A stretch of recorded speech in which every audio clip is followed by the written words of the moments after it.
Hello everybody, namaste, welcome back. In the last video, we saw how articulating the outer edge of the foot, the little toe edge of the heel, allows us to keep our pelvis open, that is the outer groin, aligned with the outer edge of the foot, which then helps to release the spine, progressing laterally in standing poses. Now, is there just that portion of the foot? Is there more to the foot? Are there other purposes, other parts of the foot that are used? Very much. That we will see in the upcoming videos. I just wanted to clarify, in this series, I'm not doing an asana at a time. We've done that in Yogadeep Part 1 and we've done small portions of sequencing in Yogadeepam, which is in Tamil. So in this section, our intention is to raise or bring intelligence in small portions of the body, physically, physiologically, pranically, as in the journey, the transmission of energy, so that we can be aware of every portion of our body in the state of asana, which is what we aim to achieve. So, coming back to our foot, in the last video, we saw how the outer edge of the heel needs to be pressed down, upon which the outer groin needs to be open. This keeps the pelvis open so that the spine can freely release in lateral poses.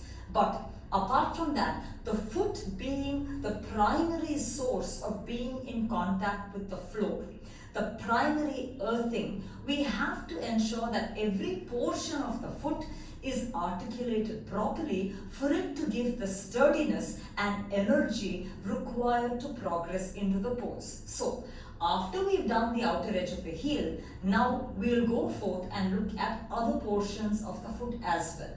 Now, if we run our finger through the outer edge of the foot, approximately in the center of the outer edge of the foot, we'll see or we'll feel a slight protrusion. That is the tuberosity of the fifth metatarsal. I don't mean to make this anatomically complicated, but every little toe or every single toe is connected with a metatarsal running all the way towards the ankle, and every toe therefore has a metatarsal. The little toe's metatarsal is called the fifth metatarsal, which has right at the base a tuberosity, meaning a slight little projection. Now if we actually touch this tuberosity and draw a line over it, you will see that that tuberosity intersects the arch right in the middle. So if the arch should be lifted so as to not create a flat foot, if the arch needs to be lifted, it has to lift in such a way that it presses back into the tuberosity of the fifth metatarsal. So it's not just the outer heel, we've moved forward, we also ensure that the outer foot bone or fifth metatarsal's tuberosity is well fixed into the ground to ensure that we don't encourage a flat foot in our practice. Now, let us see how to work on that. To give you an idea, I'm taking a block and we are sitting in Baddha Konasana. Baddha Konasana or any asana has so many variations depending on what our target asana is or what our target action is, or depending on what the constitution of the person needs. Now, if I sit in Baddha Konasana, I'm just going through a quick route. As I told you, the asanas we've already discussed in Yogadeepam. So I'm just going straight to the asana. When we sit in Baddha Konasana, suppose I place my feet on top of a block. Then this allows me to give a slightly greater release to the outer edges of my knee. Okay, here if I open my feet out, you will see immediately my foot is lifted. If I open my feet out, sole of the feet facing the ceiling, immediately you will see that the groin releases and therefore the knee releases a bit more to the floor. So, if I open out my foot, then I'm encouraging my legs or groin to soften and the knees to release through the floor through the pathway of the inner thigh. Foot up, groin loosens, inner thigh releases, knee goes greater to the floor, so the pelvis opens a little more by releasing the inner thighs. Now when I open my foot towards the ceiling, while rolling the foot, what I'm doing with my fingers is running my finger from the big toe as in first metatarsal to the second metatarsal to the third metatarsal to the fourth to the fifth, and at the same time opening my foot out such that the sole of the foot faces the ceiling. So the action is not just at the sole of the foot, I'm really trying to articulate an action running the metatarsal from the first to the fifth.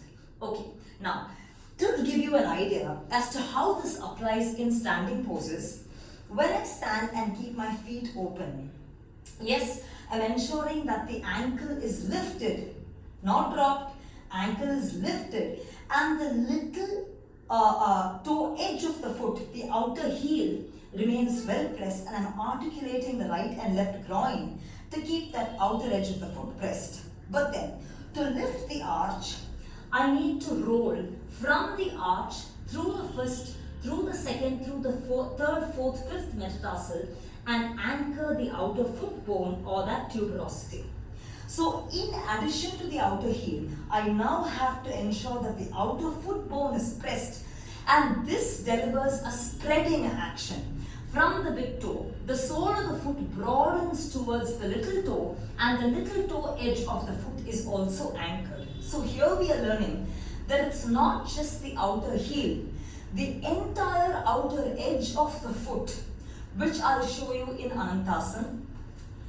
When we lie down in Anantasana, I like to take the edge of the mat and place my outer ankle right at the center on the edge of the mat, then the outer knee on the edge of the mat, then the center of the outer hip on the edge of the mat, the side of the body right in the center, not the front body, not the back body, the middle of the side body, cutting over the edge of the mat, we extend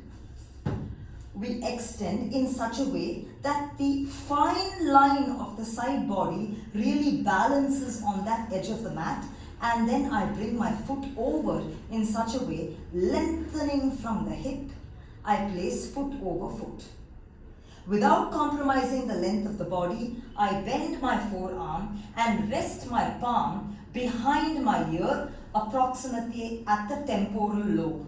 Now when I do this and you study the contact of the bottom foot, you should ensure that the body is not dropping to the floor.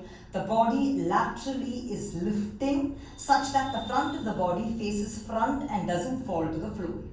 When you do this properly, you will see that we understand what the outer foot means.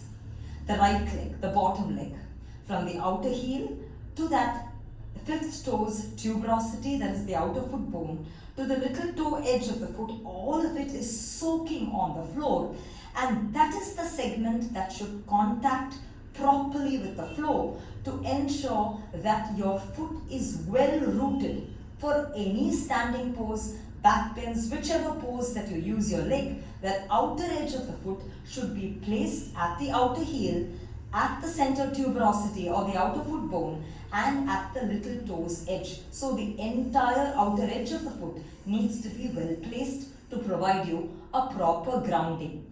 We will see how to do that in the next video.